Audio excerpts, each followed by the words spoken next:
Matthew chapter 7, verse 7 says, "Ask and it will be given to you.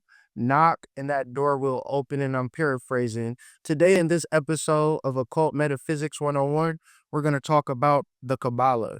Now, this message is very simple, but it's extremely important. So, as always, please put on your thinking caps. Where did everything come from? Imagine this earth, this world. Where did it come from? Where did it start? If you really want to answer that question, then you have to start with God. You have to start with God's light, and then you have to think. You have a mom, you have a dad, you have a loved one, or maybe you have a child. Where did that come from? Where did those unions come from? Because you are here today.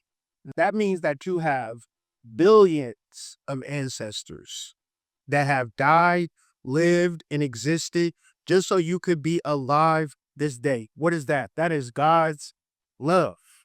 And then let's think about this world that we're living in, what we're trying to do with our lives. Everything that we're trying to do, we're trying to what? Create. So all of these things, God's love, source, creation, it comes from God. It comes from source. It comes from that unknowable, unimaginable intelligence. And me as a human being, I am not that.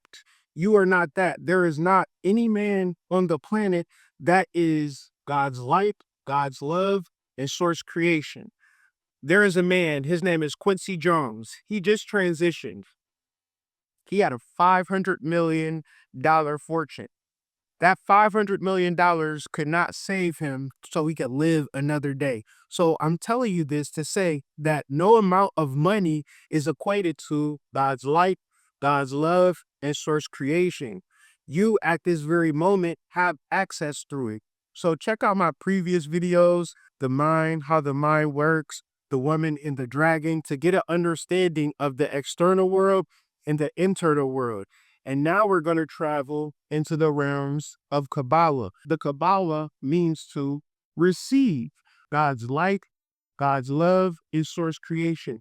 Is if I receive all of God's life, all of God's love, all of source creation, what is my obligation to God? See, God is not going to give you all of the light, all of the love, and all of the creation so you can walk around like some big man.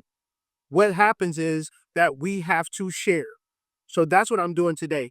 I'm passing this message along to anybody who finds themselves in a dark hole, dark corner, don't know how to get out. You have to start sharing.